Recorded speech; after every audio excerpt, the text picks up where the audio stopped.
Hello to all of you viewers of Equinoxe Television, 6 p.m. in Douala. It's time for the news. It's a news hour. Thank you so much for joining us tonight. Our major stories right away. The much talked about return of President Paul Biya back to the country after spending close to 2 months away has been raising concerns among Cameroonians. Civil society actors wonder why the return of President Paul Biya should be a major topic of discussion or concern. Their opinions are being voiced as civilian militants and other political actors insist that nowhere in the constitution of Cameroon is it stated that President Paul Biya cannot be out of the country for 45 days. We explain more to you in this edition of the news. Plus, the business of buying and selling of human bones continue to flourish in Cameroon. Several suspects were apprehended recently with human skeletons. Details in this edition of the news. And also after Yaoundé, taxi drivers are now a target of armed men in Buea. A taxi driver was presently macheted by some unknown gunmen in the city of Buea. Those are our big stories. Details when we come back.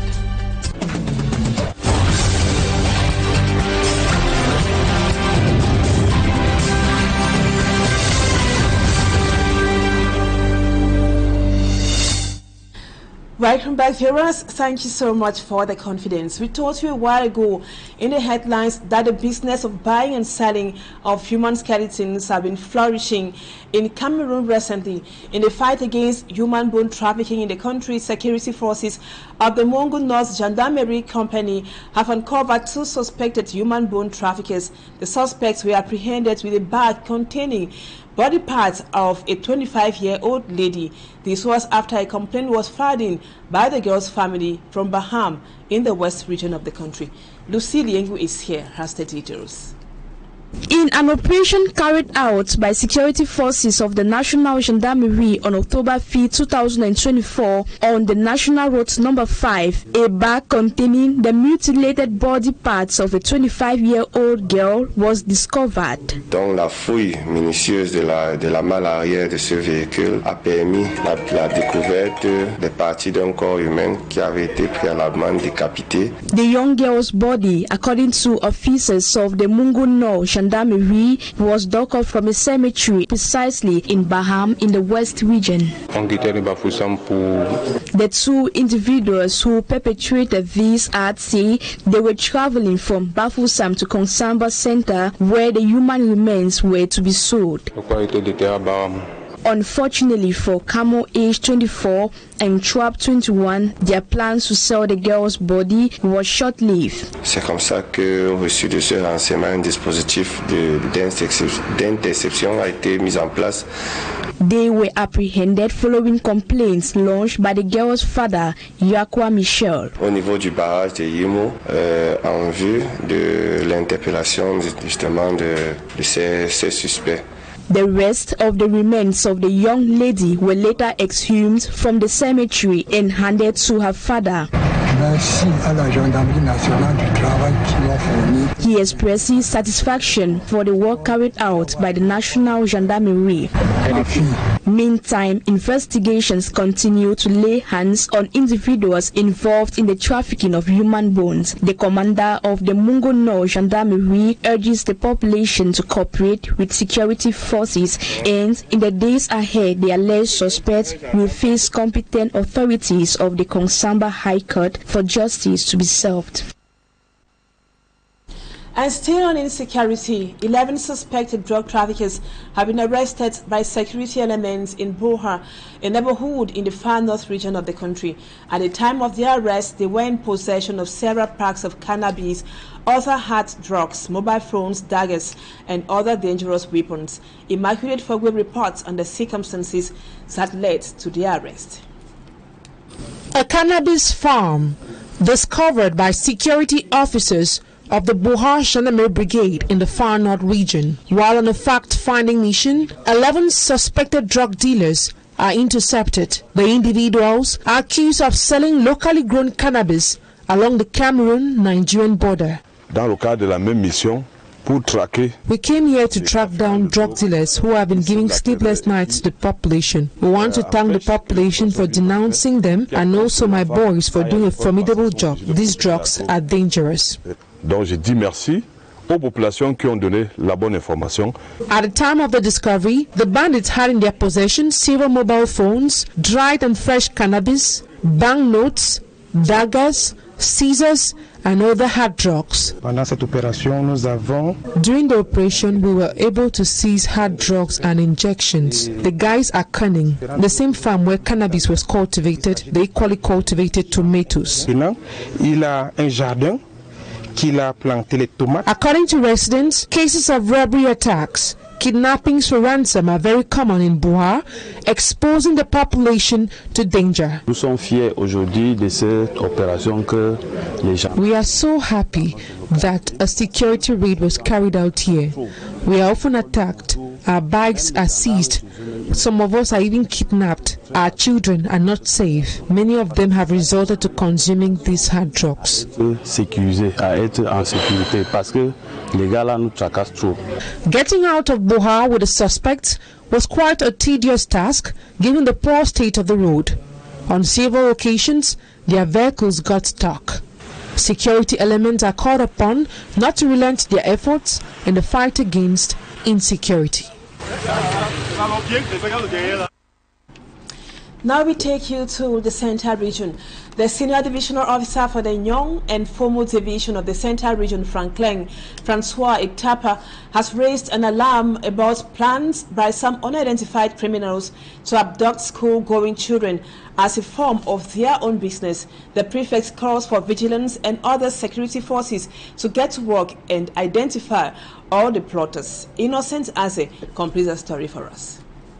Panic waves spreads across the town of Akonolinga in the Young and Formal Division of the Central Region.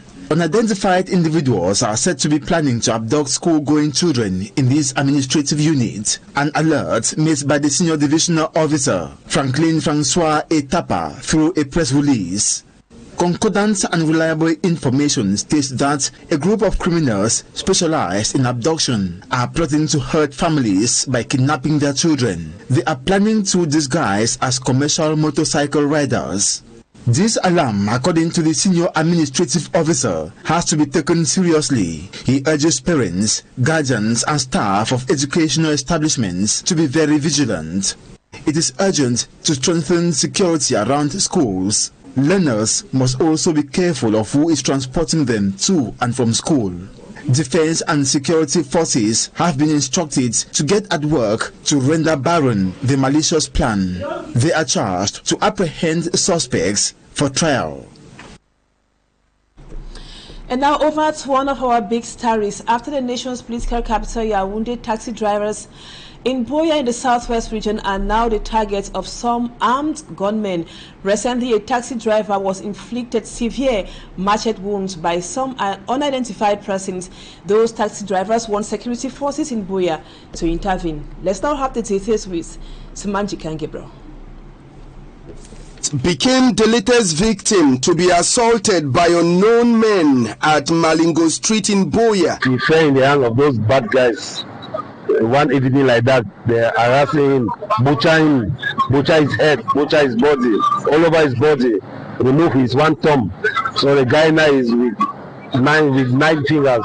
One thumb is chopped off with machete. He is a taxi driver, and his attack has left many other drivers within the town of Boya in fear. The town of Boya, which is still battling to curb the effects of the Anglophone crisis, is now faced with another challenge of insecurity in the taxi sector, which the president of the Taxi Drivers Union says is becoming rampant. The harassment here in town, here in our municipality, I will not lie, the population, the viewers, the listeners outside, in short, the thing is too much, I will not lie, the population. At first it was red, but now it's very rampant. Yes, it's rampant. Before the attack on Maurice last weekend, other attacks have been meted out on taxi drivers in Boya as a particular taxi with dark screens usually get into town and take away people. For safety purpose, the president of the Taxi Drivers Union advises passengers. As a passenger, you want to take a taxi, check the taxi, the door number of that taxi first. Know that is being covered by Buea municipality, and they look about the number plate. That is, the taxi has a number plate, and then when you enter the taxi, first I should focus on the driver's mirror. There's what we call badge. Make sure that it's been hung there, so that should in case of anything, you help us to facilitate to look for the driver. All taxi drivers are now calling on the public security forces and the government to come to their rescue. We are begging for the government to increase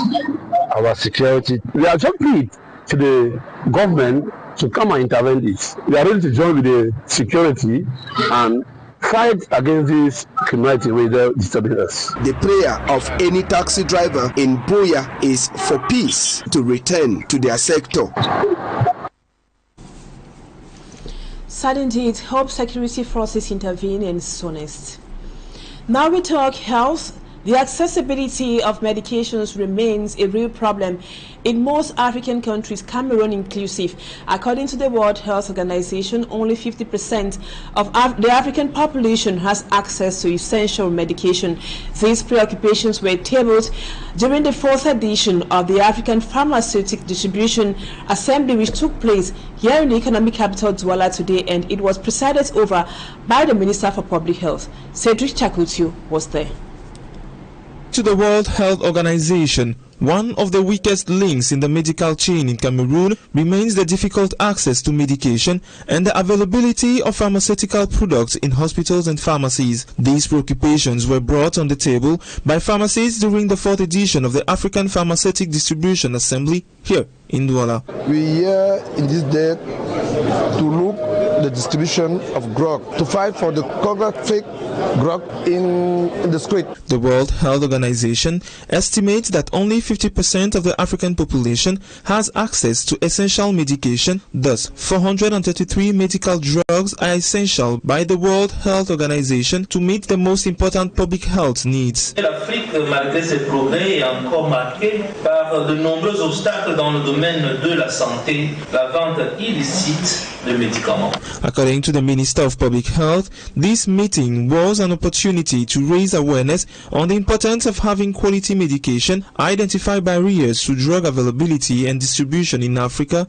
Cameroon in particular. Cameroun qui vient de se lancer dans l'implémentation de la phase 1 de la couverture santé universelle, à l'instar d'autres pays africains d'ailleurs, a entrepris de nombreuses réformes pour améliorer la disponibilité des médicaments essentiels. At the end of the meeting, it is expected a promising exchange on the means of improving the availability and distribution of medication in Africa. Let's now look at some of the issues brought to limelight by President Paul Biya's long stay abroad or his absence. Talking about the Constitution, Babila Jonathan, in a report which comes up next, tells us that the issue of vacancy at the helm of the state has up till now not been wrongly understood, and the flaws surrounding the issue has not yet been exposed. His report. The 6-week absence of President Paul Biya in his country did not only prompt concerns over his health and whereabouts, but also reflections on the Constitution of the Republic. One of the issues that have been in public discourse, triggered by the absence of the head of state, concerns a vacancy at the helm of the state. Contrary to public opinion suggesting that vacancy should be declared if the head of state stays out of the country for more than 45 days, Article 6 of the Constitution, which deals with the issue of vacancy at the helm of the state, says nothing about that. La vacance est constatée par démission. Barrister Achille Lejo points out the fact that the Constitution does not spell out some specific details on the issue of vacancy. Si elle avait défini empêchement définitif, and to him, that is why there is no limit to the president's stay abroad. Avec la non-absence d'un président de la République peut être élu, il peut seulement et il va faire 7 ans dehors. Politician Jean-Robert Wafo indicates that in the present state of the Constitution, the head of state can stay out of the country as long as it mandate, that is 7 years. Like many observers, they think that the Constitution should be revised and these flaws corrected. Still in politics, with less than 20 days to verify and confirm their names on the list of newly registered voters, Cameroonian potential voters are still dragging their feet somehow to respond to the call from Ecobank officials. In the city of Douala, the verification process is unfolding timidly and on a very slow pace. The situation is the same from Douala 2 to the Douala 5 subdivisions. For me, Armstrong Sander completes the story for us. At the time we arrived in the Douala 2 Elecam headquarters, 5 potential voters had passed by to confirm their names on the newly published list of registered voters. The chief person here, Muhammad, is being aided by Elecam officials to locate his name. He says his name has been found on the list and he will be voting at the Camp Berto polling station. At the Douala 5 Elecam headquarters, the exercise is the same. After a difficult search, Ms. Ngelemo found her name with a sigh of relief. In the Douala 5, like in the Douala 2 subdivisions, the reviewed list of registered voters have been public since October the 20th in accordance with Article 78, Sub 3 of the Electoral Code. Political actors and members of the Electoral Commission are urging potential voters to check out their names in order to avoid last-minute rush. A political actor, Basil Etogo, says the verification exercise is very important because it helps to identify and readjust irregularities before the final list is published. While the revision exercise unfolds at the level of Elecam, political actors on their part are intensifying sensitization. Basil Etogo says matters of election involves everyone and Cameroonians should be part of political decision making by registering massively, verify their details and vote massively for their candidate. The final national list of registered voters is expected to be released latest December the 30th in conformity with the requirements of the Electoral Code in Article 80. As regards subdivisional Elecam headquarters, voters have until November the 10th, 2024 to verify their names. Now let's talk business. Ecobank Group is celebrating the 11th edition of the Ecobank Day under the theme Promoting Artificial Intelligence and Digital Skills for Youth. On this occasion, Ecobank Cameroon assembled technology experts, teachers and learners at the conference in Yaoundé to equip them with artificial intelligence skills to facilitate their work and also studies. Amongst the participants who launched this initiative of Ecobank Group is the technical advisor in the Ministry of Posts and Telecommunications, Innocent Aze. These attendees constitute a strong community of technology experts, education specialists, students and pupils from educational establishments in Cameroon. They gather in this conference to assess the opportunities and challenges of artificial intelligence, AI, on the occasion of Ecobank Day 2024, with focus on promoting artificial intelligence and digital skills for children. So far, we have already equipped over 10,000 children with digital skills, and because of the impact that we have seen already, we thought that this 11th year we should take it a step further to focus on artificial intelligence in transforming education, for us to have innovative ideas, for us to give our children the space they need to create and come up with solutions that affect us daily. This annual Ecobank Day, celebrated by Ecobank Cameroon, an affiliate of Ecobank Group, a leading Pan-African banking group, is their flagship social impact initiative led by the Ecobank Foundation, on which Ecobank's employees in the 33 countries in which Ecobank Group operates give back to their communities in different ways. For the last 10 years, we have done different initiatives in all of our 33 countries, be it in creating awareness campaigns for mental health, maternity, education, but also giving back in the form of gifts such as portable water sources, equipment for medical institutions, equipment for schools, and also just trying to get our communities to be at a comfortable level so that as we live and work amongst them, they will know the value of our partnership. A key stakeholder, the Ministry of Post and Telecommunications, salutes this brilliant initiative by the Ecobank Group. We think that that is a very, very interesting part of all the discussions that we've been having on the AI in Cameroon, and I am happy that the technician in our ministry is here and has seen exactly what Ecobank is doing. We'll stay in touch with Ecobank and also use what they know to enhance what we already know. Education promoters, teachers and students in attendance rate the Ecobank Group initiative with 5 stars. This is a good opportunity, particularly for the girls. Even in my school, I see how girls happy being in the program. They can explain what they are doing. They can really find solution around them. Today I understood that the artificial intelligence is just there to help us and make our work easier. It's not actually replacing us. And I really thank the work of the Ecobank and every efforts they're making to provide these useful materials to us that can ease our study. Such initiative to impart digital skills to the youth started in 2023 when the Ecobank Group, while celebrating the 10th anniversary of Ecobank Day, launched the program Transforming Africa Through Education in partnership with the World Bank, where they thrive to come up with different ways of impacting youths with digital skills. The Ecobank Day in its 11th edition was launched in 2013. Brilliant initiative by Ecobank there, and that was Dr. Asheri Kino speaking, the technical advisor at the Ministry of Secondary Education. And that brings us to the end of the first part of the news, viewers. Thank you for being there. Talking Points comes up next.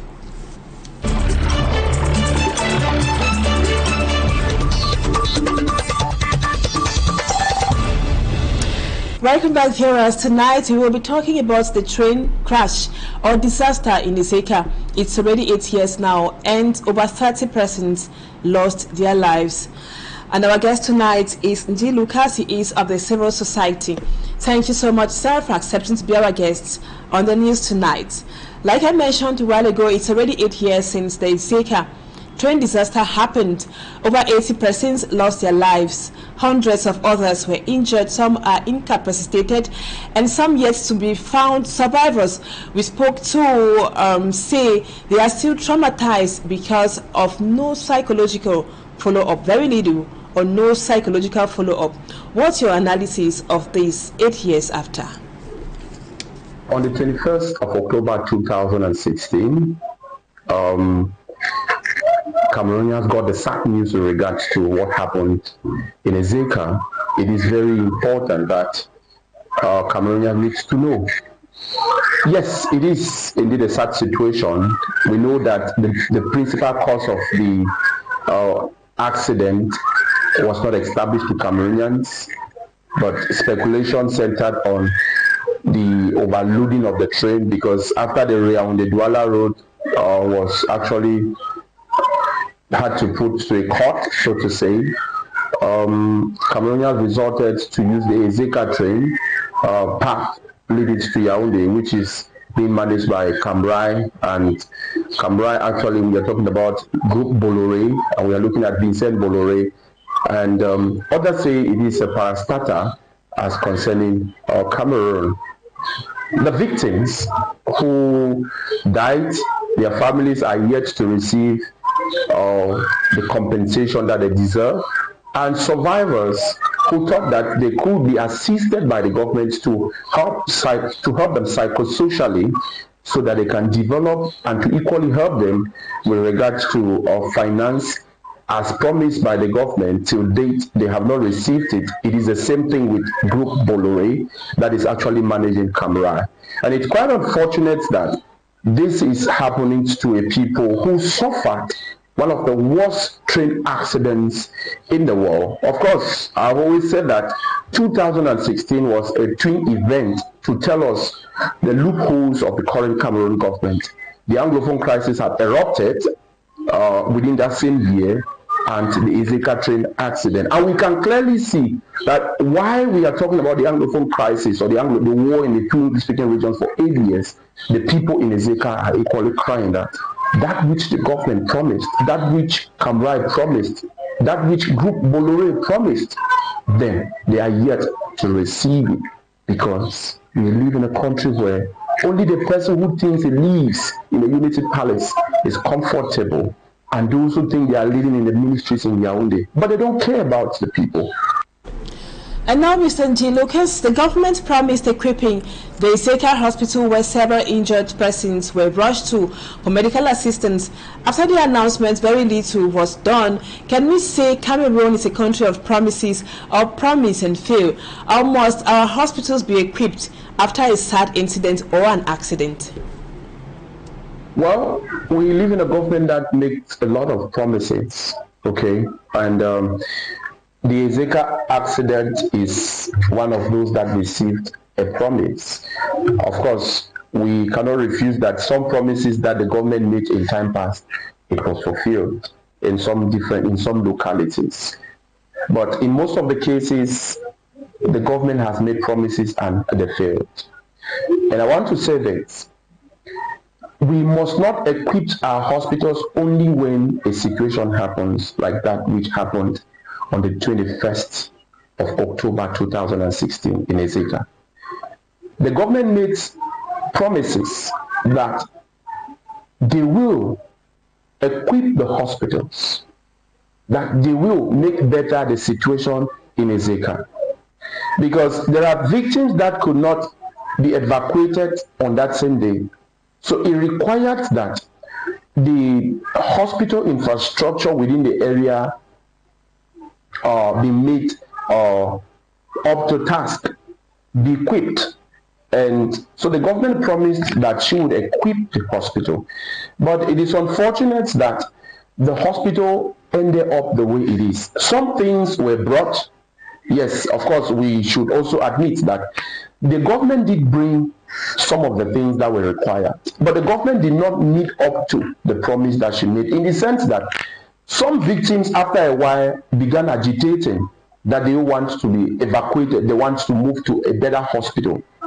Given that when things like this do happen, always we have the government, she will come and the government will tell you that no, don't bother, we will take care of the bills, we will handle certain things. But, you know, with the kind of weak medical system that we have, certain promises are made, but the situations hardly would they fulfill it when they are made. So this is what actually happened on that day.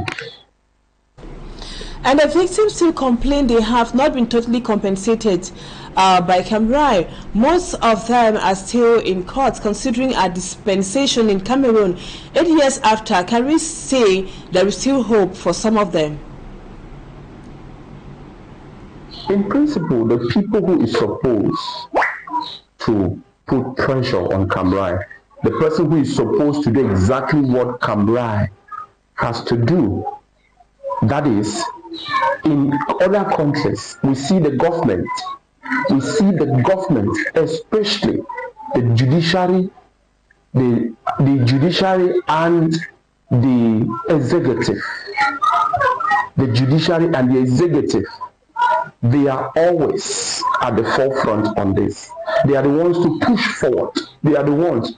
But you see, the problem in Cameroon, why we have these victims still complaining, and is this.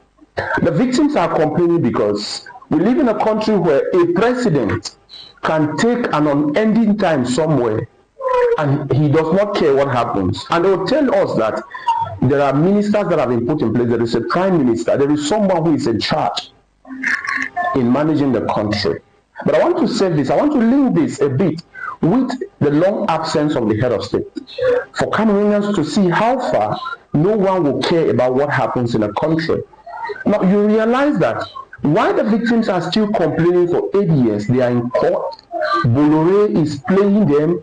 Cambrai is not thinking that these people are human beings. Whereas if it had happened in France, where Group Bolloré comes from, where the owners of Cambrai comes from, yes, Cambrai is said to be a parastatal. But what is most important here is this. It has been privatized, and there is a company that is in charge, and that company is Cambrai. Under normal circumstances, the victims are not supposed to complain. The survivors are not supposed to complain. They don't have to complain. But why are they complaining? They are complaining because the person who has the primary responsibility to ensure that they get the requisite compensation, that is the government of Cameroon. Like I said, the legislative, the executive, and the judiciary. But to imagine that the judiciary is still moving in an epileptic manner, where these people are yet to receive that which they deserve, because they may not have a claim. Everyone did see it. We got the wagons, we got how the rails of the railway station that leads to from Douala to Yaoundé, passing through Eseka. We did see it ourselves. Thank you, G. Lucas, for your contribution. Hope to have you some other time. Viewers, thank you so much for always being there. Our programs continue this evening, Equinoxe in about 30 minutes, and the news in the French language comes up at 8 p.m. Stay with us on Equinoxe Television. Bye-bye for now, and see you again tomorrow, same time, God willing.